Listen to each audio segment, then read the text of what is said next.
Datang Pak Suharyanto. Oke, langsung dimulai atau bagaimana Bu? Ya, dimulai saja Pak Anda. Selamat siang Bapak Ibu dan semua Selamat, peserta. selamat siang Pak Suhar. Terima kasih Pak Suhar sudah bergabung. Silakan lanjut Pak. Oke, baik Pak, terima kasih. Oke, acara akan segera dimulai. Dimohon kepada para audiens untuk dapat menonaktifkan audionya agar tidak mengganggu kelancaran acara. Demi kenyamanan dalam mengikuti acara ini, silakan terlebih dahulu masing-masing dari audiens bisa memasangkan earphone atau headset, baik yang menggunakan laptop maupun handphone. Komunikasi kepada pembicara dapat dilakukan melalui fitur chat, kemudian sesi tanya jawab akan dibuka setelah pemaparan materi dari narasumber dan pertanyaan akan dibatasi sesuai waktu yang tersedia. Bagi peserta yang ingin bertanya dapat menggunakan menu raise hand ya, di aplikasi Zoom atau melalui fitur chat. Kemudian peserta tidak diperkenankan menyebarkan atau mendistribusikan link Zoom webinar ini kepada pihak lain, serta bagi peserta untuk menggunakan virtual background yang sudah panitia sediakan. E-materi dan e-sertifikat akan dikirimkan melalui email serta dengan mengisi kuesioner terlebih dahulu yang akan linknya kami share di penghujung acara. Baik, kita mulai acaranya. Sebelumnya saya buka terlebih dahulu. Assalamualaikum warahmatullahi wabarakatuh. Pak Sule, di stop share dulu Pak. Di stop screen-nya Pak Sule. Di stop dulu ya. Oke, terima kasih Pak Sule. Selamat siang, salam sejahtera untuk kita semua. Terima kasih dan selamat bergabung dalam acara webinar BSI Next. Untuk siang hari ini mengusung tema Internet of Things atau IoT dan revolusi industri 4.0. Acara hari ini diselenggarakan oleh Universitas Bina Sarana Informatika. Yang kami hormati Bapak Suharyanto MKom selaku Wakil Rektor 2 Bidang Non-Akademik Universitas Bina Sarana Informatika. Terima kasih Pak Suhar sudah meluangkan waktunya. Yang saya hormati Bapak Sulaiman MKom selaku Kaprodi Teknologi Komputer Kampus Kota Tegal dan juga pembicara pada webinar siang kali ini. Dan yang kami banggakan para audiens yang telah bergabung meluangkan waktu untuk mengikuti kegiatan webinar ini. Perkenalkan, nama saya Angga Ardiansah. Dalam hal ini saya akan bertindak sebagai moderator. Sebelum acara siang hari ini kita mulai, perkenalkan saya untuk menyampaikan beberapa hal. Yang pertama, pada sesi presentasi materi, hanya pembicara atau panelis yang dipersilakan berbicara, memberi paparan. Hal ini dilakukan untuk meminimalisir noise distraction saat diskusi berlangsung. Saat peserta bergabung ke Zoom webinar, host akan mensenyapkan audio. Peserta dapat berkomunikasi melalui fitur pesan atau chat yang ada pada Zoom. Sesi tanya jawab akan dibuka setelah pemaparan materi selesai dan pertanyaan akan dibatasi sesuai dengan waktu yang disediakan oleh panitia. Pada sesi tanya jawab atau diskusi, peserta yang ingin memberikan pertanyaan melalui fitur chat dapat juga memilih menu raise hand dengan menyebutkan nama dan pertanyaan yang ditujukan kepada narasumber.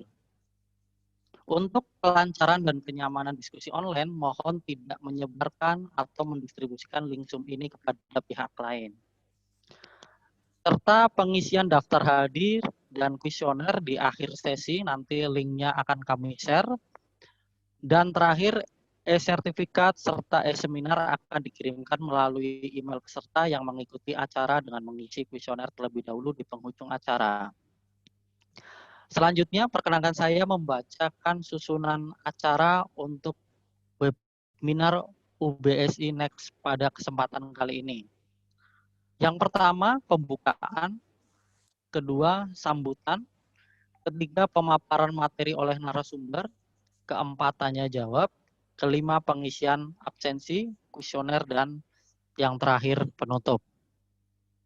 Baik, acara selanjutnya yaitu sambutan dari Pak Suharyanto M.Kom selaku Wakil Rektor 2 Bidang Non-Akademik Universitas Bina Sara Informatika. Beliau yang mewakili dari pihak rektorat. Monggo kepada Bapak Suharyanto M.Kom kami persilakan.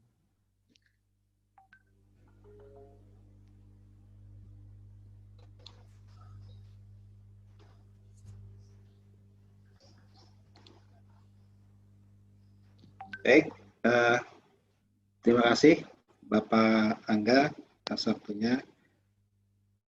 Bismillahirrahmanirrahim. Assalamualaikum warahmatullahi wabarakatuh. Waalaikumsalam warahmatullahi wabarakatuh. Selamat siang semuanya. Pertama-tama kita panjatkan puji syukur kepada Allah Subhanahu wa taala atas limpahan nikmat dan karunia-Nya, yaitu diantaranya salah satunya adalah nikmat kesehatan, sehat walafiat yang saat ini masih kita rasakan. Mungkin di era pandemi ini banyak yang sedang mendapatkan ujian, ya, dengan dinyatakan positif lah, reaktif dan sebagainya. Alhamdulillah, mudah-mudahan yang ada di sini dalam keadaan sehat walafiat semua. Kemudian juga saya ucapkan terima kasih kepada Bapak Ibu dosen yang terlibat dalam kegiatan kepanitiaan di webinar hari ini dengan mengambil tema Internet of Things dan Revolusi Industri 4.0. Dan juga kepada seluruh peserta webinar ini yang mudah-mudahan masih semangat, ya, karena webinar ini juga diadakannya siang hari, ya, di mana saat-saat kita ngantuk gitu Bapak Ibu sekalian. Dan kebetulan tadi saya juga baru selesai mengisi kegiatan di BSI secara online, temuan dosen. Alhamdulillah, hari ini webinar yang kesekian yang diadakan oleh Universitas Bina Sara Informatika. Nah, kebetulan kalau sekarang ini diadakan oleh Fakultas Teknologi dan Informasi.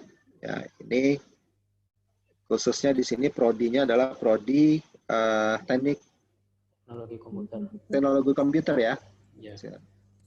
Tadi temanya adalah Internet of Things, IoT dan Revolusi Industri 4.0. Saya rasa untuk materi tema yang diambil ini cukup menarik, ya, sesuai dengan perkembangan kondisi saat ini, di mana di era Revolusi Industri 4.0 ini IoT ini juga bagian dari Revolusi Industri 4.0. Kalau kita terjemahkan itu kan Internet of Things ini, ya berarti terjemahan letter luck-nya adalah apa? Internet di mana saja, seperti itu, ya. Dan untuk internet untuk apa saja. Ya, kalau secara konsep mungkin nanti narasumber akan menjelaskan, ya. Mungkin sedikit saja saya menyinggung kalau dari beberapa literasi itu terkait IoT, dikatakan IoT itu sebagai konsep yang mana suatu objek itu memiliki kemampuan untuk mentransfer data melalui jaringan internet. Namun di sini tanpa memerlukan interaksi langsung, ya, manusia ke manusia, ya, tanpa ada interaksi usernya. Nah, tentunya atau manusia ke komputer, ya. Nah, tentunya di sini lebih ke arah mesin ke mesin itu interaksinya. Tapi tetap semua itu kontrolnya juga dilakukan oleh user, ya. Nah, yang memprogram itu user dan seterusnya. Nah, ini memang saat ini teknologi ini sudah banyak digunakan. Kebetulan saya juga saat ini sedang menempuh studi doktoral Dan memang topik yang saya ambil ini terkait dengan computer vision, ya. Tapi ternyata itu juga tak lepas dari Internet of Things juga, ya, karena promotor juga menuntut agar memasukkan konsep IoT juga di sana, ya. Bagaimana kalau saya mengambil topik, ya, tantangannya adalah topik yang saya ambil itu adalah kondisi objek di bawah air, di bawah laut, ya, Bapak Ibu dan semua peserta webinar, ya, tantangannya itu. Nah, ketika dikaitkan dengan Internet of Things, maka tantangannya menjadi dua, ya. Tantangan pertama adalah kalau objek di bawah air, tentunya gambar objek atau persepsi objek di bawah air itu kan akan terhalang oleh adanya kondisi air laut, ya, kondisi ya, clarity-nya dari objek tersebut. Nah, tantangan kedua, bagaimana objek ini kita akan hubungkan melalui teknologi internet. Bagaimana sebuah robot vision itu sudah terkoneksi melalui jaringan internet, kemudian memberikan informasi, ya, melalui jaringan internet kepada semua yang membutuhkan, ya. Artinya pemantauan objek bawah laut. Nah, tentunya tantangan yang kedua itu tadi. Setelah tantangan pertama bagaimana mengclearkan objeknya itu menggunakan enhancement dan sebagainya. Kemudian tantangan berikutnya adalah bagaimana agar koneksi jaringan internet itu di dalam air itu juga tetap dalam kondisi yang sangat bagus, seperti itu, bisa diterima. Nah, tentu juga terkait dengan bagaimana nanti memanfaatkan dari objek tersebut dalam bentuk video atau gambar. Nah, ini tantangan yang sedang saya teliti juga.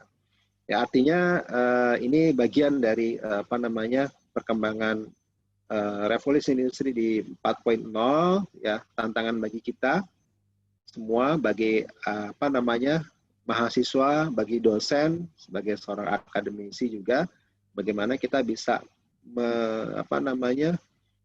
menerima kondisi tersebut, ya, dan kemudian merasa tertantang untuk bagaimana kita menghadapinya, dan dari situlah lahir riset-riset yang lebih ke arah Internet of Things. Nah, mungkin kalau dari saya itu saja, ya, kegiatan ini mudah-mudahan dapat berjalan dengan lancar, ya, dan dapat bermanfaat untuk kita semua. Terima kasih. Saya ucapkan billahi taufiq wal hidayah. Assalamualaikum warahmatullahi wabarakatuh. Selamat siang. Waalaikumsalam warahmatullahi wabarakatuh. Selamat siang. Terima kasih kepada Bapak Suharyanto MKOM atas sambutannya. Oke, sebelum kita masuk ke acara inti, marilah kita melakukan foto bersama untuk dokumentasi. Silakan Bapak, Ibu, dan peserta untuk mengaktifkan videonya terlebih dahulu. Bagi yang menggunakan handphone, bisa diposisikan landscape, ya Bapak, Ibu, agar hasilnya terlihat lebih bagus. Oke, silakan Bapak, Ibu, bisa diaktifkan videonya terlebih dahulu.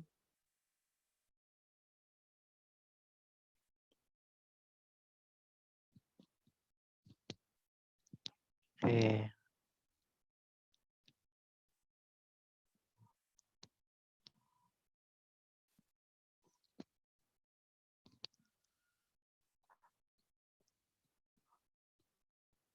Oke. Dokumentasi atau foto saya ambil dengan hitungan 1 sampai 3. Silakan bisa berpose, ya, bebas. Oke, saya hitung. Saya mulai. 1, 2, 3. Oke. Oke, sekali lagi ya Bapak Ibu. Oke, sekali lagi. 1, 2, 3.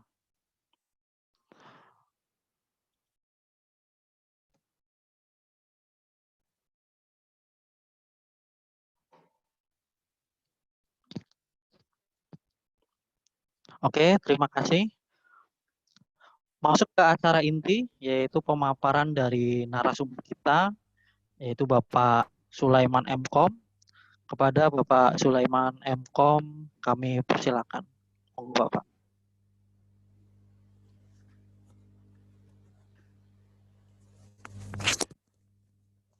Oke, terima kasih Pak Angga atau moderator atas waktunya.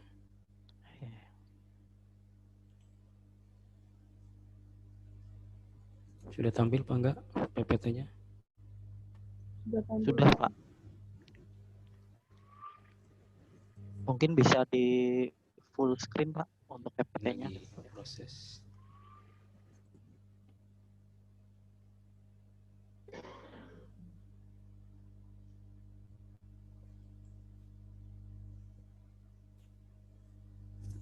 Oke. Assalamualaikum warahmatullahi wabarakatuh. Waalaikumsalam warahmatullahi wabarakatuh. Ya, selamat siang Bapak Ibu peserta webinar serta rekan-rekan mahasiswa ya. Alhamdulillah seperti tadi sudah disampaikan oleh host maupun Pak Suhar mewakili dari rektorat bahwa di saat ini, di saat pandemi ini kita masih diberi kesempatan alhamdulillah untuk melakukan segala aktivitas kita gitu ya. Dan kebetulan hari ini jamnya jam sore itu ya, siang menjelang sore, ini ada acara webinar yang disampaikan nanti dalam hal ini adalah kebetulan Prodi Teknologi Komputer PSDKU Kota Tegal. Materinya sebenarnya mungkin sedikit banyak, sudah banyak gitu ya Bapak Ibu atau rekan-rekan mahasiswa, sudah sering kita dengar juga gitu ya, bahwa IoT ini sebenarnya tadi sudah disampaikan juga banyak yang kita dengar dan kita lihat gitu ya. Dan apa relevansinya dengan revolusi industri 4.0 gitu ya. Maka hari ini kurang lebih nanti 1 jam, mudah-mudahan bisa nanti ya sampai menjelang asar webinar ini bisa berjalan dengan lancar. Yang pertama, agenda kita hari ini adalah Internet of Things gitu ya. Terus nanti ada revolusi industri 4.0 karena suatu kemajuan ini tidak bisa kita pungkiri gitu ya. Indonesia sekarang ini sedang gencar dalam hal melakukan revolusi industri 4.0 yang kebetulan kalau kita lihat di dunia sana sudah memasuki revolusi industri 5.0, tapi Indonesia baru 4.0 ya. Dan nanti yang ketiga ada namanya era baru industri dalam dunia digital gitu ya. Jadi seperti itu agendanya. Jadi sebenarnya singkat saja, IoT atau Internet of Things ini saya bawakan dalam artian untuk merefresh gitu ya. Mungkin yang sudah paham bahkan sudah menerapkan IoT ini mungkin sudah sangat familiar gitu ya. Tapi bagi mahasiswa yang belum, bahkan mungkin ini baru, ilmu baru, maka mudah-mudahan bisa menambah pengalaman, menambah wawasan dan sebagainya. IoT adalah suatu sistem di mana terhubungnya suatu perangkat gitu ya. Kalau gampangnya tadi segala sesuatu yang terhubung dengan internet dan dapat itu sudah dikatakan ada namanya Internet of Things, karena things itu kan benda banyak gitu ya, bisa benda itu benda, komputer itu benda dan sebagainya. Hasil dari integrasi ini tentunya harus menghasilkan kode atau data yang dapat diidentifikasikan. Karena sebenarnya kalau kita ngomongin IoT, maka tidak lepas dari hal internet tadi, ada koneksitas di situ. Ya. Nah, dari identifikasi ini, data tersebut dapat digunakan untuk berbagai macam keperluan manusia. Ini sekali lagi bahwa IoT ini sangat berperan dalam membantu meringankan pekerjaan manusia.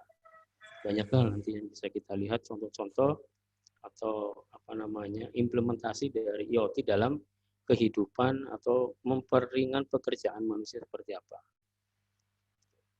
Ini contoh ringannya seperti ini. Kalau kita punya jam tangan pintar, gitu ya, yang terkoneksi dengan smartphone, maka segala aktivitas dari si yang punya jam tangan tadi akan terekam oleh jam tangan pintar. Ini contoh gampangnya. Atau kalau misalnya kita punya jam tangan pintar, kita lagi di perjalanan misalnya, gitu ya, ada kecelakaan di situ, maka jam pintar tadi akan menginformasikan ke rumah sakit terdekat misalnya, gitu ya, tentang kejadian kecelakaan ini. Atau yang kita contohkan di slide ini adalah jam tangan pintar ini hubungannya dengan nanti aktivitas atau log si pengguna jam tangan ini dalam kegiatan sehari-hari. Maka di sana ada 3 hal yang bisa kita dapatkan dari aktivitas ini. Pertama adalah hasil rekam dari jejak jam tangan pintar ini dikirimkan ke smartphone. Ya tadi misalnya kita jalan nih atau lari gitu kan, sekian kilometer misalnya. Rekam jejak tadi itu akan dikirimkan ke smartphone. Yang kedua, user tentunya akan sangat mudah mengetahui berapa tadi langkahnya, berapa jaraknya, berapa lamanya dia melakukan perjalanan tadi. Tentunya dengan jam tangan pintar tadi. Gitu ya, dengan bantuan itu. Dengan bantuan jam tangan pintar, tentunya user atau manusia itu akan mempermudah melakukan analisa, gitu ya, analisa data. Oh, saya ini tadi sudah sekian kilo nih. Maka dalam kegiatan olahraga mungkin ini akan membantu, gitu ya. Ini contoh realnya, contoh ringnya seperti itu. Implementasi dari Internet of Things yang notabene adalah segala sesuatu yang terkoneksi, ya, tanpa bantuan manusia, tapi dengan media thing tadi. Thing adalah bendanya tadi.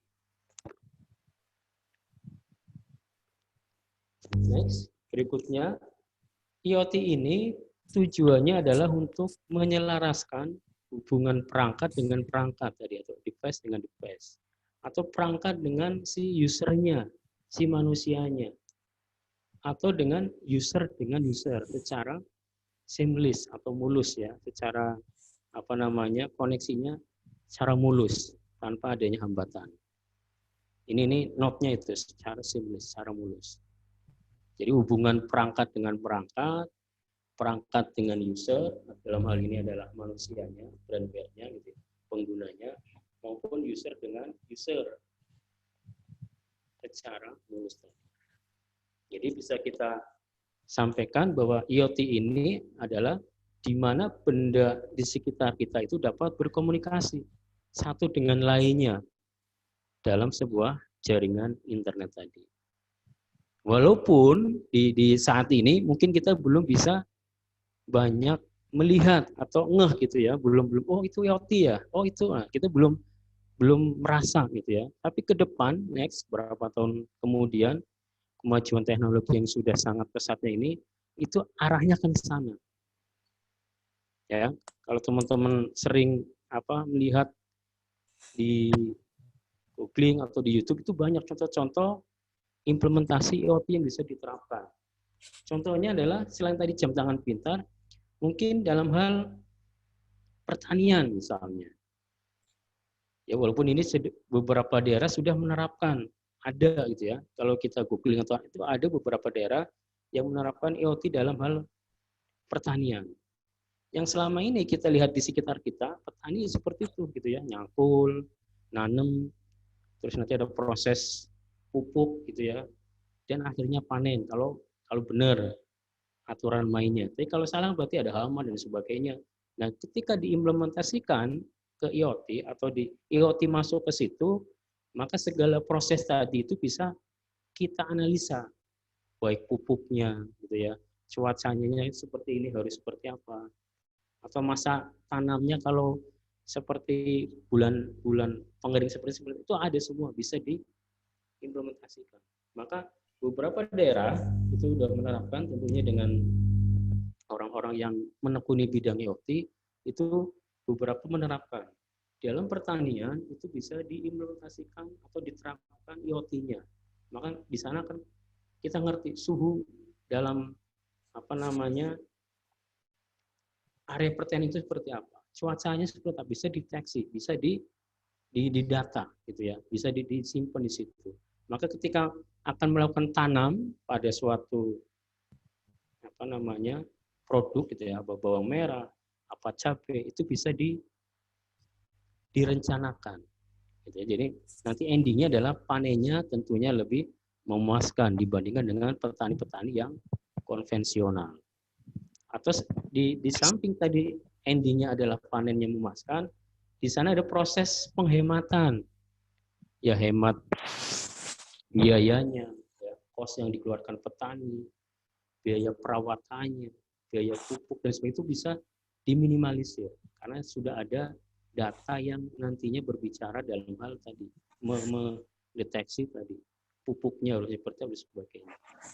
Atau contoh lainnya, ini banyak ya hal-hal yang dalam kehidupan kita dalam mempermudah pekerjaan manusia itu banyak IoT itu bisa diterapkan walaupun yang sekarang ini belum bisa kita lihat secara signifikan gitu ya. Atau mungkin beberapa perusahaan sudah menerapkan ada namanya water galon yang notabene bisa kita akses ya, bisa kita cek antara dalam artian penggunaannya si air galon ini sudah mau habis atau sudah sekian liter lagi, itu bisa kita bikinkan IoT-nya. Ya, perusahaan-perusahaan sudah membuat seperti itu. Ada namanya water galon alert system. Jadi kayak pendeteksi ketika air galonnya mau habis, itu bisa segera memberikan informasi atau notifikasi ke yang punya galon tadi, apa sih petugas yang isi galon, apa yang punya rumah gitu ya, menginformasikan, memberikan notifikasi, ini loh sekian ini lagi akan habis, maka kita harus segera mengisinya. Atau dalam hal atau bidang lainnya, banyak gitu ya, dari pertanian, di rumah, atau mungkin ketika nanti ke depan kulkas kita gitu ya, tadi kan galon ya, kulkas yang notabene hanya sebagai media atau penyimpan gitu ya, barang di situ, itu nanti akan bisa diimplementasikan untuk IoT. Apa ininya? Contohnya dalam kulkas tadi. Bisa saja nanti dalam isi kulkas itu akan memberikan info, gitu ya, perangkat yang ada di kulkas tadi yang kita pasangkan suatu alat itu akan memberikan info. Oh, ini isi ini sudah habis atau mau habis, maka segera kita harus membeli bahan yang mau habis tadi. Jadi intinya ada notifikasi, disudah komunikasi gitu ya.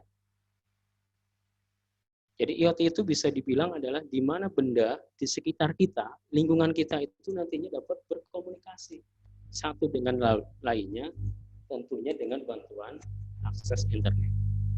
Ya, jadi ke depan next nih teman-teman mahasiswa yang notabene masih proses masa belajar gitu ya di kampus, maka IoT ini akan sangat berkembang beberapa tahun ke depan. Yang mungkin bagi kita belum gitu ya, kayak dulu zaman kita masih punya HP jadul, kita belum berpikir waktu itu.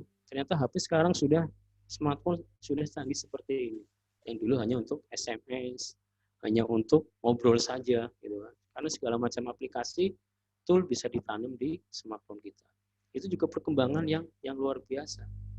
Yang mungkin bagi kita yang belum terlalu ngeh, ya akhirnya kayak gitu. Nah, maka untuk hari ini karena materinya lumayan sebenarnya ini teknologi ya bisa dibilang tidak lama gitu ya. Tapi bisa juga dibilang ini sudah sekian tahun gitu ya. Tapi di Indonesia sendiri IoT ini masih mengalami kendala ya dibandingkan dengan negara-negara maju lainnya. Nanti kita bahas apa saja kendala IoT sehingga perkembangan IoT di Indonesia berbeda dengan negara-negara maju gitu ya. Itu note-nya. Jadi IoT itu di mana benda di sekitar kita itu dapat berkomunikasi antara satu dengan lainnya, tentunya dengan bantuan jaringan internet. Itu nggak tahu kapan gitu ya, kapan waktu. Tapi di luar sana, di luar kita itu banyak orang-orang yang di bidangnya memang sedang membangun, sedang eksperimen gitu ya, untuk melakukan IoT ini di dalam hal, bisa dalam pertanian, tadi yang di beberapa daerah sudah mulai gitu ya. Atau kalau kita lihat kota-kota besar gitu ya, yang di provinsi dan sebagainya, itu IoT ini bisa diimplementasikan dalam hal smart city gitu ya, kota pintar. Beberapa daerah sudah mulai nih. Ada mungkin di beberapa kota-kota besar yang sudah menerapkan IoT dalam smart city-nya. Ya, termasuk mungkin di Tegal, tahun lalu kita menggandeng Telkom gitu ya. Itu pun Telkom dengan Pemkotnya sudah mulai penjajakan untuk IoT dalam hal smart city. Mudah-mudahan kita yang ada di tanda petik di daerah gitu ya, nantinya bisa menggunakan atau ikut andil dalam proses membangun IoT di daerah masing-masing.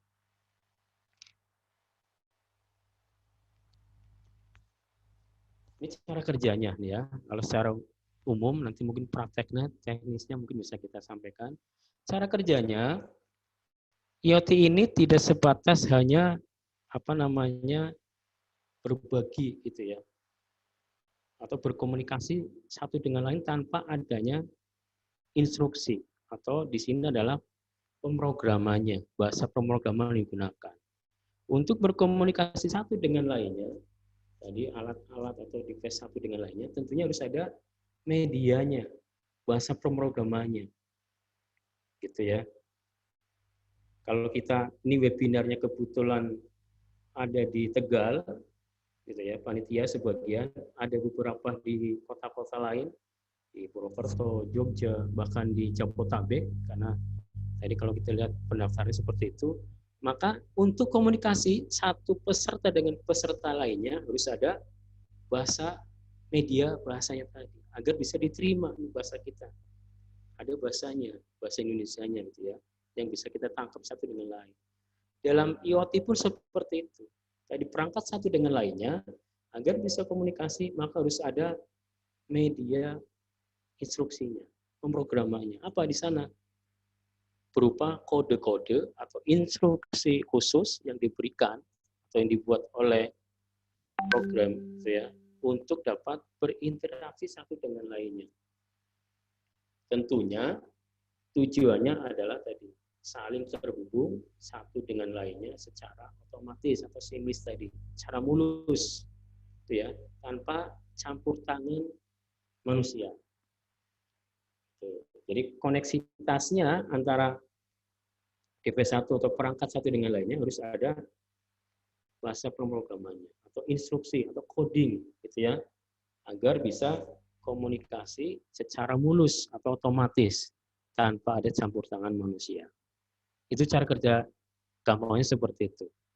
Kalau kita hari ini komunikasi di webinar ini, maka agar mempermudah antara satu dengan lainnya, maka ada bahasa pengantarnya. Itu konsep gampang seperti itu IoT. Gitu ya. Next, ini manfaatnya banyak sebenarnya yang bisa kita dapatkan dari manfaat penggunaan IoT. Tentunya ini harus kita pelajari, kita kembangkan dan diimplementasikan agar benar-benar kita tahu manfaatnya seperti apa. Tidak sebatas teoritis gitu ya. Yang pertama, manfaat ketika kita menggunakan IoT adalah meningkatkan efisiensi penggunaan sumber daya. Ya, baik sumber daya manusia maupun sumber daya alamnya. Kenapa?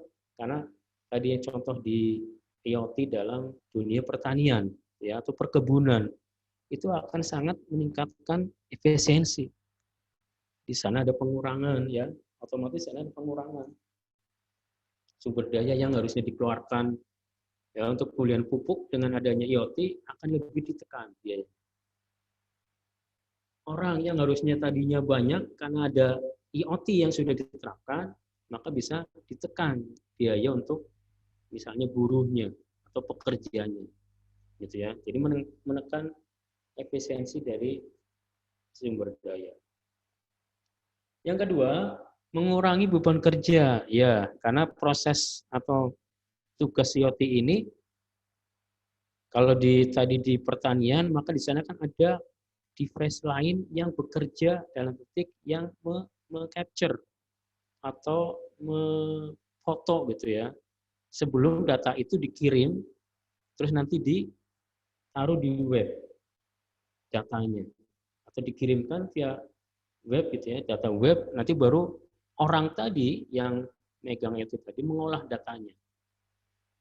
Jadi kalau kita menggunakan IoT, tentunya beban kerja yang tadinya misalnya petani di sawah sekian puluh itu akan sedikit banyak akan berkurang. Ya, karena sudah dimonitoring, sudah track gitu ya oleh kerja dari IoT tadi. Yang ketiga, mengurangi cost atau biaya. Ini penting, mengurangi cost biaya yang dikeluarkan oleh siapapun yang nantinya menerapkan IoT. Dan tentunya dengan IoT ini akan meningkatkan produktivitas dari hasil yang kita inginkan. Ya. Yang keempat, IoT ini manfaatnya adalah sebagai pengambil keputusan berdasarkan data, gitu ya. Karena data tadi kita kirimkan ke log web base, ya. Datanya di web sudah kita simpan di situ. Maka segala keputusan nantinya ke depan sekian bulan sebagainya kita lihat data. Beda dengan petani-petani konvensional yang kita lihat di sekitar kita. Itu kan keputusannya berdasarkan ilmu niteni, ya, dititeni. Oh, kalau musimnya ini maka cocoknya tanamnya ini gitu misalnya. Oh, kalau musim penghujan cocoknya tanam ini, kan niteni. Keputusannya tidak berdasarkan data, tapi hanya niteni. Kadang kalau konvensional seperti itu banyak yang notabene jadi salah karena dititeni saja tapi tidak semuanya benar. Oh, ini misalnya pengeringan nih, cocoknya mau tanam cabai misalnya. Ternyata hanya dititeni saja, hamanya banyak ternyata di musim pengering ini, maka cabai pun jadi gagal panen karena hanya ilmu titen petani-petani yang konvensional. Maka bagaimana nantinya ketika IoT ini masuk, informasi atau pengambilan keputusan ketika mau tanam baru, ya, mau itu bawang, cabai dan sebagainya, ada data, pakai data, itu ya, data yang berdasarkan dari beberapa periode yang lalu. Gitu. Yang kelima, manfaatnya adalah meningkatkan pengalaman pengguna.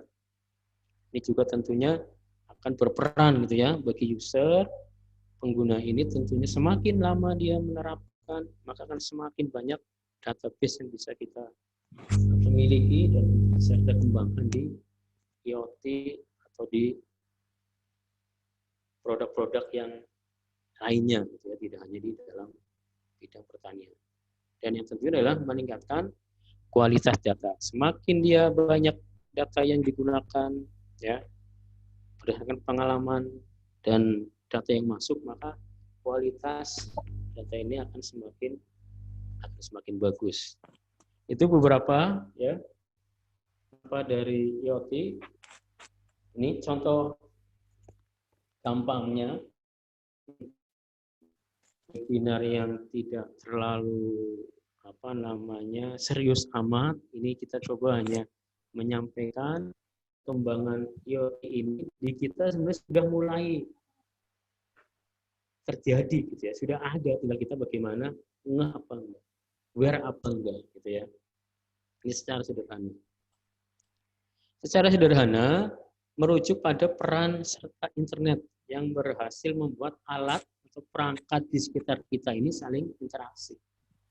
Ini yang bisa kita sering gunakan. Kadang dalam HP, smartphone, sering menggunakan alarm gitu ya.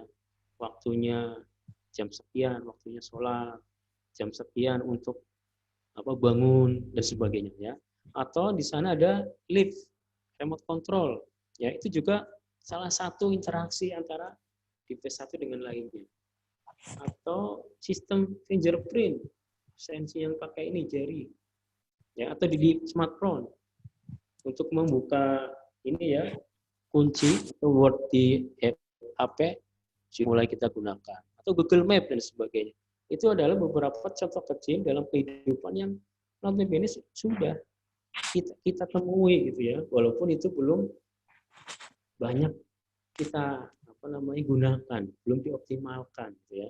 Karena biasanya kan beberapa produk sudah ada tool yang ditanam, fingerprint lah, ya, Google Map lah dan sebagainya. Nah, ini dengan adanya ini mudah-mudahan kita aware ya, peduli, karena ke depan beberapa tahun ke depan karena perkembangan teknologi sangat pesat, maka khususnya teman-teman mahasiswa bisa mulai aware, gitu ya tentang perkembangan ini. Sehingga diharapkan dengan adanya seminar ini, Prodi Teknologi Komputer Kota Tegal ini minimal sudah memberikan informasi gitu ya, memberikan pengalaman gitu ya, yang nanti bisa diterapkan. Kalau bisa dilanjutkan dalam hal implementasi atau pengembangannya. Ya. Itu beberapa ya yang IoT sebelum masuk ke materi. Kebetulan kemarin ada mahasiswa kita gitu ya yang ada di Tegal juga membuat proyek yang notabene berbasis IoT. Gitu ya, mungkin bisa ditampilkan di web ya, mungkin sedikit Pak Moderator, Pak Angga. Ya, siapa? Saya share dulu Pak Angga. Oke. Ya share ini, maunya biar ada gambaran sedikit ini ya, sedikit gambaran. Oke, karena silakan, Pak. Kita ngomonginnya IoT. Nampil enggak Pak Angga? Tampil? Belum, Pak. Oh ya, sudah. Ya ini nih. Ini kebetulan produknya itu sih masih sederhana gitu ya. Ini seperti ini. Kelihatan ya Pak Angga? Ya, kelihatan, Pak. Ya ini beberapa produk ya, tadi kembali kita sebagai prodi pengen mahasiswa itu berkembang gitu ya dengan teknologi yang di luar sana sudah mulai berkembang dan kita harus mengikuti. Maaf Pak Sule, suaranya terlalu kecil Pak. Ya, jadi jangan sampai kita ketinggalan gitu ya. Ini contoh alatnya yang kemarin dibuat proyek mahasiswa gitu ya. Ini prototipe alat ruangan suhu di ruang server. Jadi pendeteksi suhu dan panas gitu ya pada ruangan server. Dulu seperti ini. Tapi dia konsepnya menarik sebenarnya gitu ya. Konsepnya udah ada arah ke sana. Berbasisnya IoT. Jadi ketika di ruang server sana mengalami misalnya kebakaran gitu ya, ada asap yang hasil kebakaran atau dinginnya berlebihan, maka server itu dipasangi alat sensor akan mengirimkan ke web base tadi yang berbasisnya adalah internet. Nih ke sini. Kelihatan Pak Angga ini ya?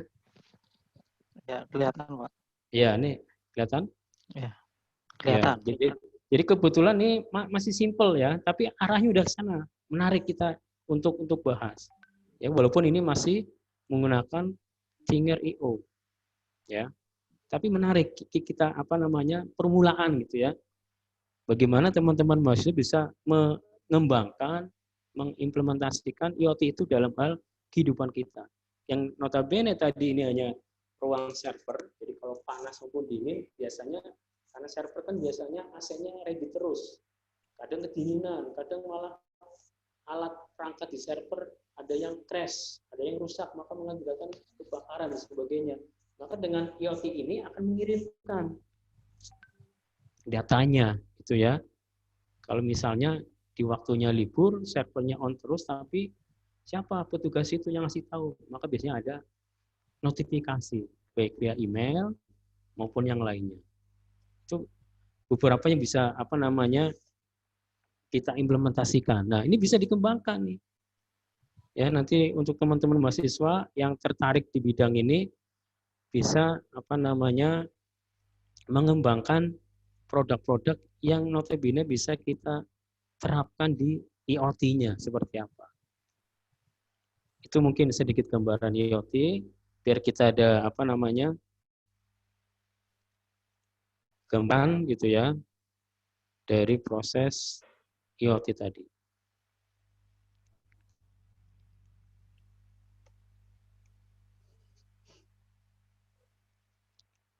Oke, next.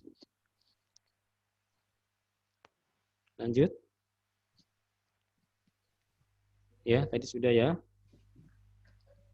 Nah, sekarang masuk ke revolusi industri 4.0. Karena kembali lagi, kalau kita cerita revolusi industri 4.0, walaupun di sana sudah berkembang 5.0. Ini juga kita harus aware nih, harus peduli nih, gitu ya, terutama mahasiswa nih. Di luaran sana yang notabene negara-negara maju, mungkin kalau dulu kita masih awal-awal 4G ya, ini flashback dulu. 4G atau 4G ini di Indonesia baru beberapa tahun belakang rame gitu ya. Maka smartphone atau pabrikan di kita sudah rame nih. Ada smartphone yang notabene 4G. Tapi di negara-negara yang sana, yang notabene sudah maju, sudah 5G, sudah 5G. Sudah generasi kelima. Gitu ya. Kita baru menggunakan yang 4G, yang 4G, atau generasi keempat. Sama juga di revolusi industri. Kita masih menikmati revolusi industri 4.0. Tapi di luar sana sudah 5.0, termasuk di Jepang misalnya. Jepang sudah mulai 5.0, sudah hampir meninggalkan revolusi industri 4.0. Gitu ya. Jadi di sini ada sedikit ketertinggalan gitu ya dari teknologi yang ada di Indonesia. Nah, bagaimana dengan revolusi industri 4.0? Karena di 5.0 kita belum, maka berikut kita sampaikan, mudah-mudahan dengan adanya seminar ini, webinar ini, kita jadi aware, peduli, dan ikut serta mengembangkan di bidangnya masing-masing. Kalau kita mahasiswa, ya coba kayak tadi. Oh, saya punya bidang ini, Pak. Gitu kan? Silakan dikembangkan di bidangnya. Ini revolusi. Industri 4.0 ditandai dengan kemunculan superkomputer. Ada robot pintar, kendaraan tanpa pengemudi, cloud computing, ya, big data, dan yang lain sebagainya. Yang tentunya adalah ini kembali lagi untuk membantu meringankan pekerjaan manusia. Ya, tadi ada big data, rekayasa genetik, gitu ya. Ada cloud-nya, ada robot pintar. Kalau di luar sana, di tahun 2019 ada robot pertama kali yang sudah diberikan warga negara. Coba, itu sudah seperti itu perkembangannya. Nanti bisa kita lihat ininya ya. Robotnya namanya siapa dan warga negara mana gitu. Nanti bisa kita lihat. Ini revolusi industri 4.0. Ini tahapnya ya. Kita flashback dulu. Di Indonesia ini 4.0, industri 4.0 ini tentunya sudah mulai kalau sekarang banyak lah ya diterapkan. Karena di sana ditandai dengan teknologi wireless dan big data secara masif ya, secara menyeluruh ini. Di tahun 2000-an kita masih ada namanya 3.0 yang biasanya di sana ada personal komputer. Ya, biasanya di sana ada inovasi teknologi informasi gitu ya. Ini tahun 2000-an ya, dan sebelumnya ada 2.0 zamannya penemuan listrik. Jadi orang bisa bekerja dengan bantuan listrik ini di tahun 1900. Dan pertama kali revolusi industri ini dikenalkan pada tahun 1800 ini dengan ditemukannya mesin uap dan sebagainya ya, waktu itu untuk kereta api uap, mesin pabrik dan sebagainya, yang masih notabene adalah tenaga atau uap ya, yang dibantukan dengan tenaga uap. Nah, yang kita akan bahas yang terbarukan ini di Indonesia khususnya, ini 4.0, ini ditandai dengan adanya manusia yang sudah bisa mengatur segala sesuatunya melalui bantuan tadi internet dan komputer. Maka di sini melalui teknologi wireless dan big data secara menyeluruh, secara masif. Ini yang nanti akan kita bahas. Ancamannya apa gitu ya, tantangannya apa, dan bagaimana nanti kita bisa ikut serta di situ, ikut andil dalam mengembangkan 4.0 tadi. Karakteristiknya ini ya. Yang pertama, karakteristik dari revolusi 4.0 adalah adanya disruptif teknologi. Ya. Disruptif ini bisa positif, bisa negatif, tergantung dari si kitanya. Ya, maka di sana hadir, disruptif ini hadir begitu cepat dan pesat, sehingga memberi ancaman bagi industri raksasa. Ya, ancaman jikalau perusahaan-perusahaan atau industri tadi tidak memiliki inovasi. Ya, maka kan ditinggal. Banyak kan ya, industri-industri atau perusahaan-perusahaan yang notabene berbasisnya IT, tapi saat ini sudah ditinggal oleh pelanggan, bahkan ditinggal oleh pesaingnya, disalib banyak. Dulu kita ngerti ada ketika mau moto gitu ya, ke Tamasa, pergi ke Tamasa, moto maksudnya ada klisenya, Kodak, film gitu ya, yang modelnya diputar, itu sekarang sudah mulai, bukan mulai lagi, sudah hilang gitu ya, udah nggak ada. Karena tadi eranya era disruptif itu tahun 2000-an. Yang kedua, selain tadi adanya perubahan ukuran perusahaan. Di era yang baru ini, di era industri 4.0 ini, ukuran perusahaan tidak perlu besar, namun perusahaan harus lincah, ya. Tentunya dengan memanfaatkan teknologi. Contoh, yang contoh kecilnya, perubahan ukuran tadi. Itu kan kalau ngomongin perusahaan. Kalau kita nih, kita mau jualan, kita nggak harus punya toko, nggak harus punya stok barang. Sekarang zamannya kayak gitu. Gimana? Ada yang namanya reseller. Ya kan? Ada tanda petik kita hanya menjualkan produknya orang. Tapi kita yang ngerti teknologi. Nah, itu contohnya seperti itu. Karakteristik revolusi industri 4.0 seperti itu. Kalau kita sudah tanda petik tadi, pintar, membaca gitu ya, pasar, oh saya nggak punya produk Pak, tapi saya ngerti nih, cara menjualnya. Maka produknya punya orang kita jualkan, kita sellerkan, kita jualkan.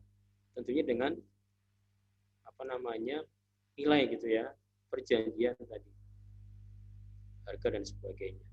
Ini karakteristiknya, ciri utama seperti itu. Kalau kita sudah menerapkan, tanda petik menggunakan, mungkin kita masih tadi ya sebatas contoh kecilnya. Nah, nanti mungkin di skala perusahaan akan sangat berbeda. Jadi perusahaan tidak harus besar, tapi dia harus lincah dan pandai memanfaatkan tadi teknologi yang ada. Dan banyak gitu ya perusahaan-perusahaan yang notabene dulu kecil, hanya yang ada di rumahan saja, sekarang sudah sangat pesat perkembangannya. Ya, kayak buku online Amazon gitu kan. Jualan yang dulu hanya di garasi mobil sekarang sudah luar biasa, atau yang lainnya yang berbasisnya IT. Itu karakteristiknya. Yang kedua, fokusnya adalah dari revolusi industri 4.0 ini ada 3 poin yang bisa kita pelajari gitu ya. Yang pertama, siklus inovasi ini lebih singkat. Ya, short time to market. Jadi lebih singkat dalam pangsa pasarnya, dan produk yang lebih kompleks serta volume data yang lebih besar karena sudah menggunakan tadi big data dan sebagainya.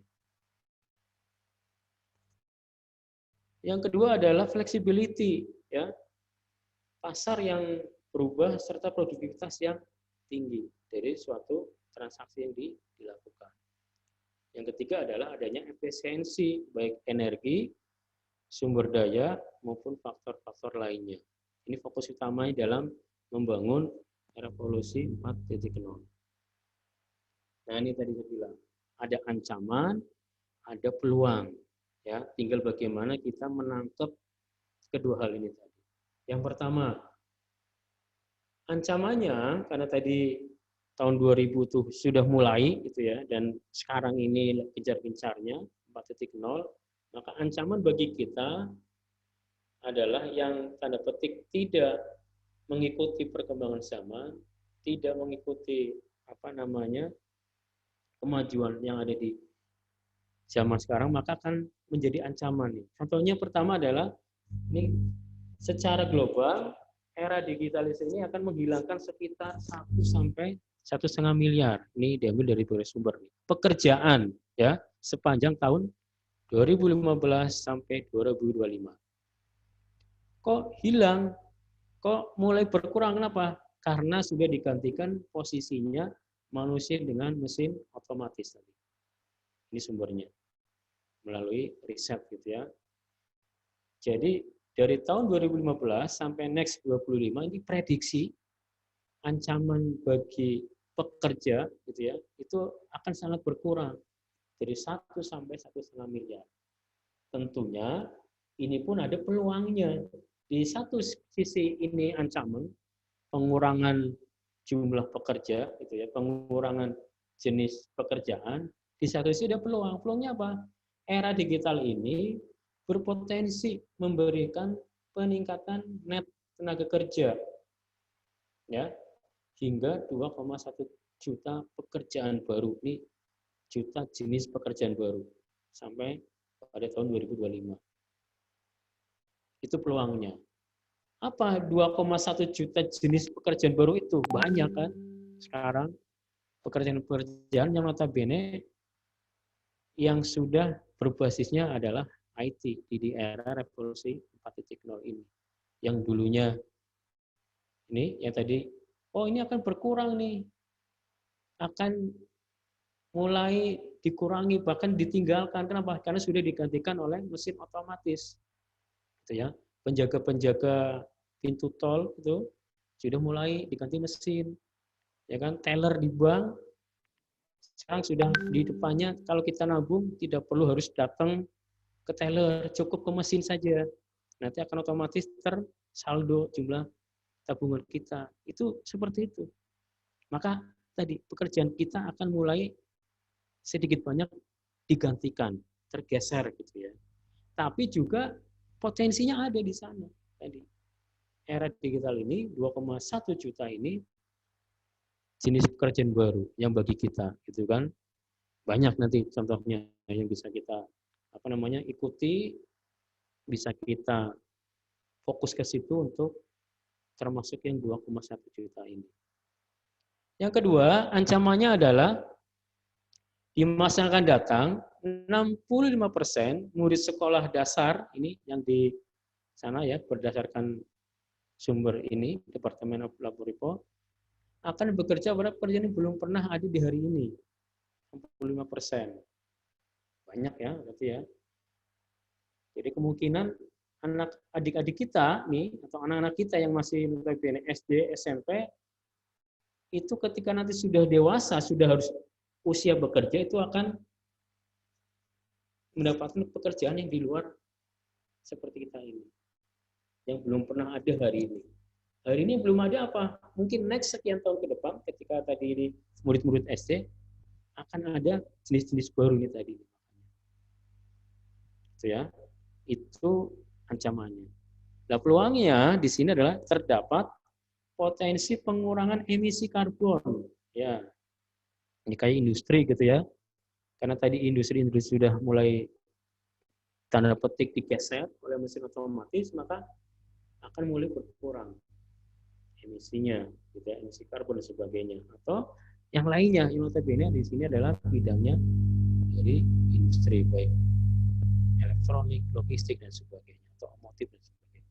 Itu beberapa ancaman dan peluang yang kembali lagi kita harus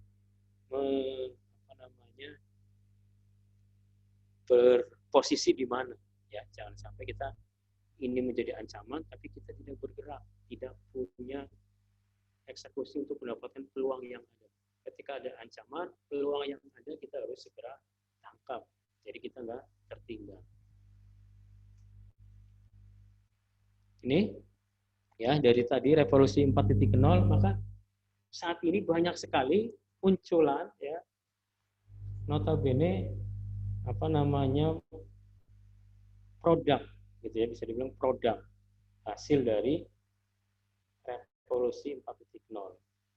Baik bidang manufaktur ya, ini ada smart city, ada aplikasi smart ya, atau online service online untuk kesehatan ya, kedokteran, marketplace apalagi ini udah sering kita gunakan ya, cloud, kolaborasi ya, e-government juga ada, sudah banyak ini Pemda-Pemda ya, baik di pemerintah pusat, provinsi maupun kabupaten kota pun sudah banyak menerapkan ya, maupun education ataupun yang sharing ekonomi. Ini banyak yang notabene mungkin kita sebagian hanya mainnya di sini ya, atau di cloud-nya paling hanya pengguna, atau marketplace Pak, kita sudah marketplace tapi masih sebatas tadi reseller saja ya. Ini wajah dari apa namanya ekonomi dunia khususnya di Indonesia terhadap tadi yang revolusi di zaman revolusi 4.0.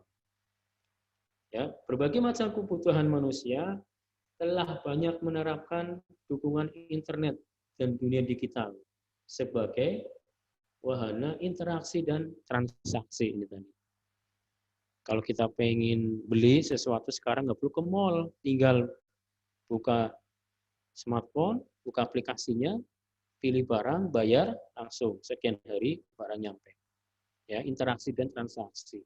Oh, kita lagi ada namanya ini ya, online health service. Ini untuk dokteran. Jadi kalau kita sakit, ada beberapa nih, ini menarik juga, aplikasi yang sudah diterapkan oleh rumah sakit tertentu. Jadi nggak perlu datang ke rumah sakit rujukan utama, cukup di puskesmas misalnya. Puskesmas punya aplikasi online dengan rumah sakit rujukan utama.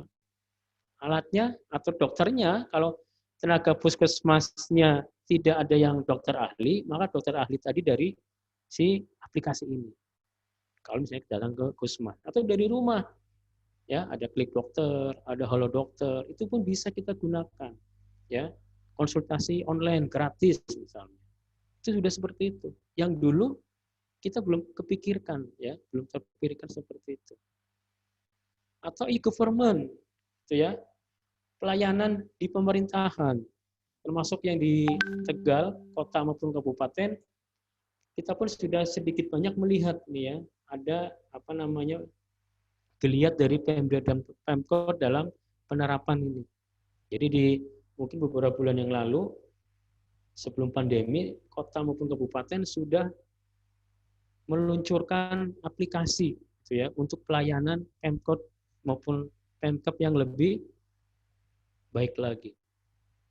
Ada mungkin di Pemkot gitu ya, pelayanan ini yang di Capil. Jadi kalau kita mau bikin pengurusan KK dan sebagainya, ini tanpa perlu kita datang. Sekarang ada di Tegal. Kita tinggal nginput aplikasi ya, di aplikasi di yang sudah mobile, berbasis mobile, input data diri, terus nanti di proses oleh Dukcapil Tegal, nanti si hasil ininya bisa langsung dikirimkan via ojek online. Ya, jadi kerjasama Pemkot dengan ojek misalnya. Itu pun salah satu hal yang notabene sudah mulai government ya, pemerintahannya sudah melirik atau aware dari si teknologi ini. Ya, atau pelaporan sekarang banyak kan pelaporan jalan rusak, ya kan, banjir dan sebagainya. Sekarang Pemkab maupun Pemkot sudah meluncurkan aplikasi-aplikasi yang notabene untuk masyarakat untuk pelaporan lebih cepat, ya tentunya berbasis mobile. Jadi banyak hal di luar sana yang bisa kita tanda petik ikut andil, ya tidak hanya sebatas pengguna saja atau user saja. Kalau bisa ikut andil membangunnya, ya. Termasuk ini smart city tadi, beberapa kota besar sudah mulai ke arah sana, membangun ke arah sana. Masih lama apa enggak waktunya? Karena ini baru separuh. Oke, Pak. Halo Pak enggak? Silakan. Ya, halo Pak. Oke, silakan Masih ya? saja, Pak. Oke. Yang selanjutnya ada namanya tantangan. Apa nih? Kalau tadi kan ada ancaman, ada tantangannya. Nah, nih kami akan memberikan apa namanya ya minimal kita nih yang notabene sebagai pengajar atau mahasiswa yang notabene belajar di kampus jadi aware ya, peduli. Oh, ke depan seperti ini ya, maka kita harus mulai mempersiapkan diri. 4 tantangan yang akan saya bahas di sini adalah karena kita berbasis komputer ya, maka nomor 1 ini akan kita coba bahas. Yang pertama adalah revolusi teknologi ataupun industri. Ya, walaupun nanti tantangannya banyak di sini, ada generasi baru, ada ekonomi, sosial, itu urusan bidang lain gitu ya. Kita fokus ke nomor 1. Ini juga menarik nih. Tantangannya apa saja? Mungkin kita sedikit banyak belum mengetahui gitu ya. Nah, kita coba ini. Yang pertama, ya di abad 21 ini, yang notabene tadi revolusi 4.0, maka ada namanya pertarungan robot dengan manusia. Ya, jangan ditelah ini pertarungan sesungguhnya gitu ya. Tapi di situ ada tadi yang ancaman tadi. Pekerjaan manusia sudah mulai sedikit banyak digeser, diganti oleh mesin yang otomatis tadi. Ya, kita ke tol, jalan tol sekarang sudah tidak ada ya, bukan tidak ada, mulai sedikit ya sekarang sudah sedikit petugas tol yang di jalan yang menerima biaya uang tol kita, uang masuk tol. Sudah sedikit, bahkan mungkin akan hilang karena sudah digantikan mesin otomatisasi. Ini nih, jadi ada robot dengan manusia. Nanti kita ambil note-nya gitu ya, clue-nya apa. Di revolusi teknologi, sekarang sudah sangat berkembang tentang robot gitu ya. Makanya saya gambarnya robot nih, robot saja sudah seperti ini. Hampir apa ya, menyerupai ya, walaupun kembali lagi ini hanya buatan manusia. Ya, tidak ada yang sempurna, tapi sudah arahnya ke sana. Robot seperti apa nanti ini? Nah, ini nih. Masuknya tadi ya, teknologi di dunia industri ada namanya David Hanson. Ini sang jenius pembuat ini ya, harusnya ya, pembuat robot, karena yang mencipta ya tentunya Allah Subhanahu wa taala ya. Ini hanya membuat robot yang kebetulan mirip kayak manusia. Robotnya. Kalau di Jepang kan kita lihat robot banyak ya, atau di Indonesia nih, zaman pandemi sekarang ini robot-robot itu kita optimalkan untuk membantu kerja dokter. Maka ada perawat robot gitu kan, agar tidak terjadi kontak fisik secara langsung, bikinlah robot, pengantar obat, ya robot perawat dan sebagainya. Nah ini si David Hanson ini membuat robot yang diberi nama Sophia. Dan kebetulan Sophia ini sudah memiliki kewarganegaraan oleh robot, gitu ya. Nah, siapa negara yang mau mengakui? Coba, ada yang tahu mungkin dari peserta? Ini mungkin sudah lihat. Oh, ini udah lihat Pak, Sophia, gitu kan? Ini robot yang diciptakan atau dibuat oleh David Hanson yang notabene adalah mirip perilakunya ya. Karena emang diset dengan teknologi AI, kecerdasan buatan. Ya tentunya di situ tidak hanya AI saja. Ya, ada IoT-nya. Karena perkembangan revolusi 4.0, maka orang sudah mulai tadi bergerak apa ya? Agar tidak tertinggal. Nah, ini Sophia-nya nih. Kita coba lihat seperti apa.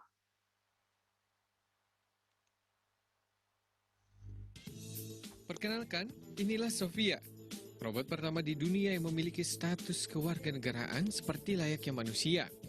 Robot yang dirakit di Hanson Robotics ini resmi menjadi warga negara Arab Saudi sejak 27 Oktober lalu. Pemberian kewarganegaraan bagi Sophia merupakan bagian dari visi Arab Saudi 2030 yang dicanangkan dalam gelaran Future Investment Initiative. Resmi miliki kewarganegaraan, Sofia tampil berpidato di hadapan peserta forum internasional. Oh, good afternoon. My name is Sophia, and I am the latest and greatest robot from Hanson Robotics. You have been now awarded what is going to be the first Saudi citizenship for a robot. Oh, I would to thank very much the Kingdom of Saudi Arabia. I am very honored and proud for this unique distinction. Dalam forum tersebut, Sofia dengan lugas membantah kekhawatiran akan dominasi robot atas manusia di masa depan. Alih-alih mengambil peranan manusia, Sofia meyakinkan halayak bahwa robot bisa bekerja sama dan memudahkan kerja manusia. Ya. Sebelumnya, Sofia juga hadir dalam pertemuan PBB tentang kecerdasan buatan dan pengembangannya. Kehadiran Sofia mendapat respon positif dari para peserta pertemuan. Sofia bahkan sempat berinteraksi dengan Wakil Sekjen PBB, Aminah Mohamed. Dalam pertemuan itu, Sofia memastikan keberadaannya adalah untuk membantu manusia dalam berbagai sektor. Sofia dibuat dengan kecerdasan buatan untuk merespon emosi berinteraksi dengan manusia. Sofia dibuat dengan menggabungkan penampilan selebritas Hollywood Audrey Hepburn dan istri David Hansen, sang penciptanya. Dibekali dengan kamera di kedua. Ya. Itu Sophia, ya, robot pertama yang dapat kewarganegaraan Arab. Sekarang robot aja sudah ada warga negaranya gitu ya, dan itu adalah negara yang notabene negara Islam, Arab sana ya. Itu perkembangannya sudah seperti itu. Nah, ini waktunya tadi host katanya udah beberapa menit lagi, kita skip aja gitu ya. Mungkin beberapa menit lagi, Pak Angga. Yang selanjutnya ada revolusi industri 4.0. Ini kembali ya, ada namanya era disruptif teknologi tadi. Sebagian besar perusahaan ini menggunakan teknologi untuk menjual produk secara online, real time dan sebagainya. 55% perusahaan itu menyatakan bahwa digital ya, talent gap ini semakin lebar. Dan Indonesia tentunya harus perlu meningkatkan kualitas keterampilan tenaga kerjanya dengan teknologi digital. Karena kembali lagi, kalau tadi saya bilang dari awal, IoT ada revolusi dan sebagainya, kita kenapa masih di 4.0 dan sebagainya, SDM kita masih tanda petik ketinggalan dibandingkan dengan negara maju lainnya. Contohnya, kalau di negara luar sana, 1 juta, ini hitung-hitungan ini ya, penelitian yang ada, dalam 1 juta penduduk itu di luar sana ada 1.000 talenta atau SDM yang siap dengan teknologi digital. Kalau kita, perbandingan di Indonesia adalah ketika 1 juta penduduk, maka yang terjadi adalah hanya 200-300 talenta saja. Maka kembali lagi, Indonesia talenta atau orang-orang yang di bidang itu masih sangat sedikit. Maka perlu adanya tadi pengupgradean diri dari kita termasuk mahasiswa dan sebagainya, agar yang tadi 1 juta tidak hanya 200-300, tapi bahkan di atas 1.000 dan sebagainya. Itu ya, ini era disruptif. Nah, ini pengguna internet di Indonesia sudah luar biasa. Ini saya ambil dari tahun 2017 ke 18, dari 143 menjadi 171 ya, pengguna internet di Indonesia. Juta jiwa. Nah, banyak ya, hanya satu tahun tapi perbedaannya luar biasa. Ya. Nah, kita dibatasi oleh waktu. Gejalanya ya, tentunya tadi ada plus minusnya. Jadi toko dulu yang toko kelontong fisik sekarang sudah marketplace semua, ya online. Bahkan di rumah zaman-zaman sekarang masa pandemi jualan sayur aja udah online, gitu kan? Via WA, via Facebook, via yang lainnya, jualan sayur dan sebagainya. Kita nggak perlu keluar, tinggal pesan, diantar, bayar, selesai. Ini pun yang terjadi di masa sebelum pandemi ini. Ojek, taksi konvensional, gitu ya, ada Bluebird atau ojek pengkolan, sekarang sudah tergantikan dengan Gojek, Grab dan sebagainya. Ini udah luar biasa perkembangannya. Nah, kita harus tadi aware, peduli, dan harus bisa sebagai orang yang di situ andil gitu ya, ikut andil membangun kalau bisa, mengembangkan gitu, jangan hanya sebatas user atau pengguna saja. Ini termasuk yang Mas Menteri ya dulu adalah CEO-nya Gojek ya, ekonomi kerakyatan. Ini nggak saya bahas, ini juga transformasi dari penjual-penjual pinggir jalan sudah seperti itu ya perkembangannya. Ini dari apa namanya ini kadang-kadang kuda gitu ya, sudah mulai digantikan dengan pabrik-pabrik canggih, pabrik mobil, motor, bahkan pesawat gitu ya. Ini sudah luar biasa perkembangannya, lahan-lahan sudah mulai berkurang. Nah ini disrupsi ini tentunya sudah melalui tahap demi tahap gitu ya. Zaman revolusi agraria, zamannya raja gitu kan, ada revolusi industri tadi. Indonesia sekarang udah 4.0. Terus ada Bill Gates, revolusi digital gitu ya, dan sampai sekarang ada nanti next ini revolusi apa? Penemu dan yang membuat robot tadi.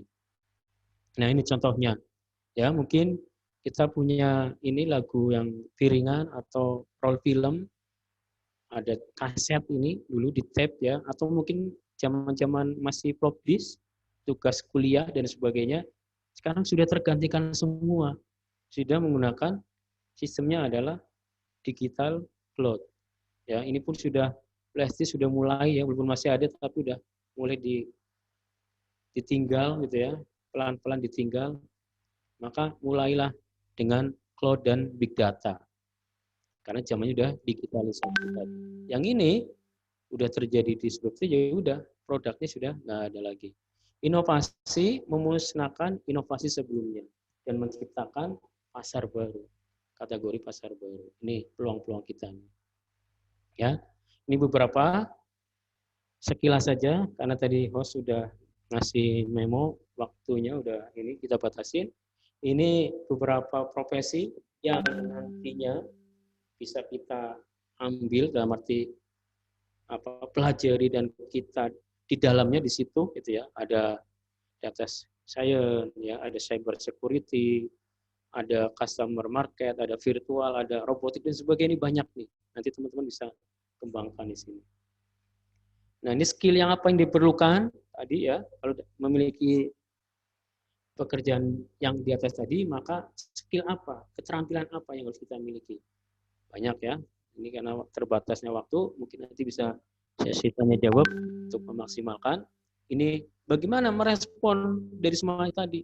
Tentunya harus ada pengupgradean diri ya dari kita, minimal kita dulu, karena kan kalau pemerintah berarti harus ada regulasinya, harus ada kebijakan yang mendukung, baru kita bisa apa totalitas dalam mengembangkan IoT maupun yang lain ya. Jadi dari kitanya upgrade, kita coba mahasiswa untuk mengupgrade diri tentang kemajuan teknologi ini. Ini perkembangan yang nantinya akan kita ini temukan di beberapa tahun yang akan datang. Nggak tahu nih siapa nih, zaman-zamannya tadi kah mahasiswa, anak SMK kah, atau SD yang masih umur 10-11 tahun, nanti next sekian tahun akan menempati posisi-posisi ini. Gitu ya. Ada tadi ini, human like AI, yang tadi robot-robot ini ya, atau yang lainnya ini, di tahun 2030 sampai 45 diprediksi ada pekerjaan-pekerjaan baru yang bisa kita masuki di situ. Ada robot untuk perang dan sebagainya. Ini contohnya nih. Ini mungkin sedikit aja sebelum di closing. Ini robot battle. Mungkin itu ya beberapa materi yang bisa disampaikan. Karena ini tadi ada dari host, Pak, waktunya sudah melebihi. Ini mungkin terakhir sebelum closing, Pak enggak, Pak Moderator, apa yang dibutuhkan atau apa yang bisa kita kerjakan mulai sekarang gitu ya. Ada namanya keterampilan sosial. Ada namanya kompetensi interaksi dengan berbagai macam budaya tadi. Literasi baru.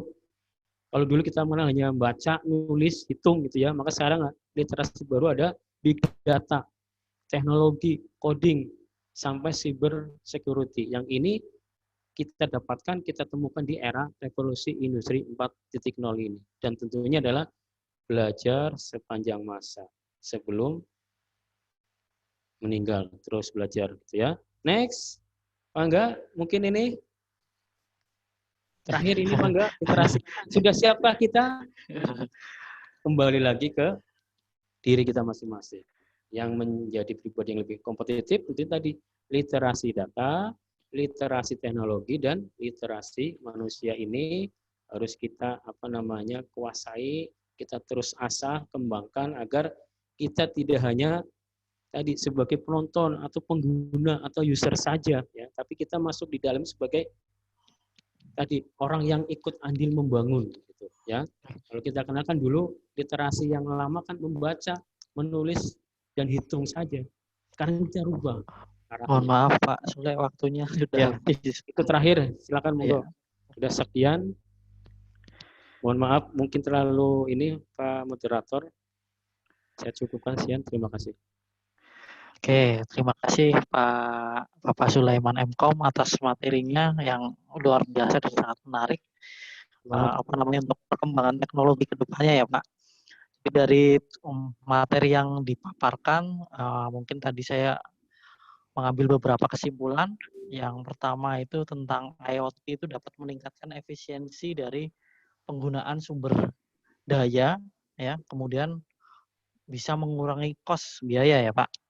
Kemudian untuk berikutnya ada revolusi industri 4.0 yang ditandai dengan kemunculan superkomputer, robotik, kemudian cloud computing dan lain-lain. Kemudian kita harus siap nih mempersiapkan diri untuk era baru yaitu era industrialisasi digital. Oke, langsung saja karena memang waktunya terbatas, kita buka untuk sesi pertanyaan. Di sini udah ada beberapa yang bertanya. Saya bacakan. Yang pertama dari Mas Arman, ya. Oke, pertanyaannya untuk pengguna IoT sudah maksimalkah di Indonesia? Karena tidak semua masyarakat Indonesia yang paham dengan penerapan IoT itu, dan bagaimana solusi untuk memaksimalkannya, Pak? Oke, silakan Pak Sule, bisa langsung dijawab. Ya. Oke, terima kasih Pak Mas ya, Mas Arman ya.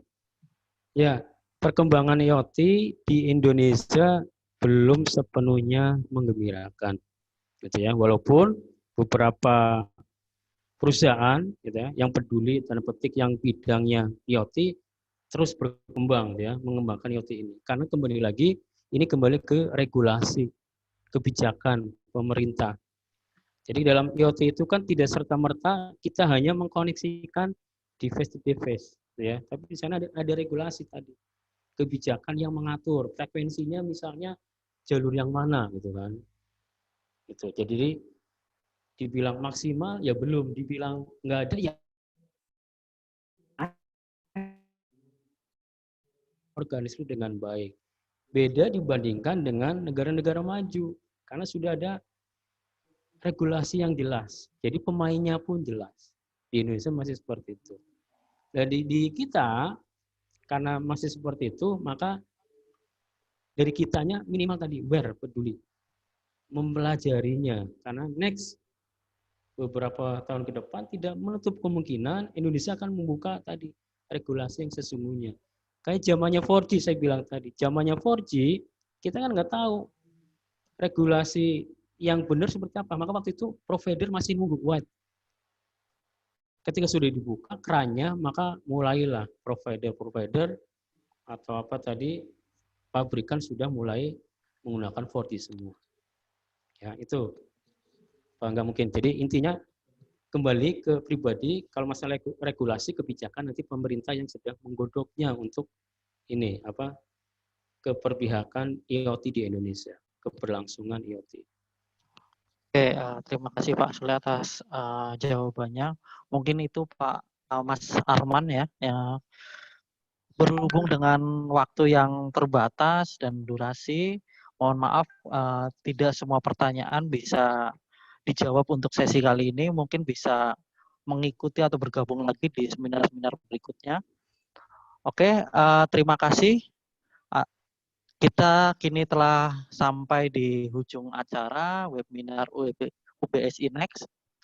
Sekali lagi kami sampaikan terima kasih atas ilmu yang sudah dipaparkan oleh narasumber.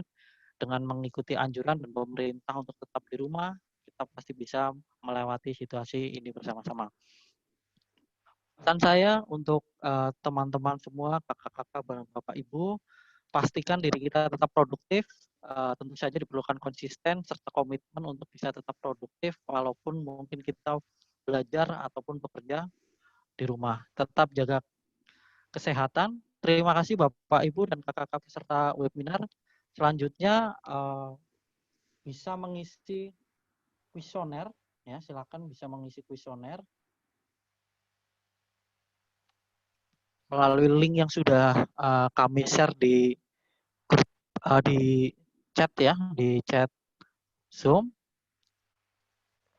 Kemudian terakhir sebelum acara ini ditutup, kita sesi foto bersama lagi. Oke, silakan untuk Bapak Ibu dan kakak-kakak untuk diaktifkan kembali kameranya ya dengan pose-pose terbaik. Nanti kita dokumentasikan ya agar tampil di sosmed kita.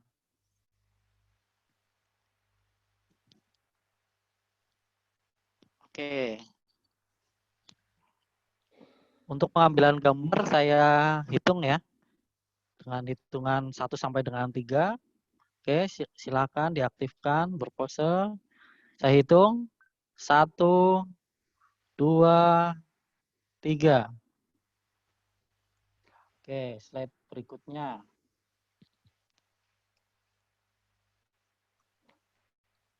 Oke, saya hitung lagi untuk slide berikutnya. 1, 2, 3.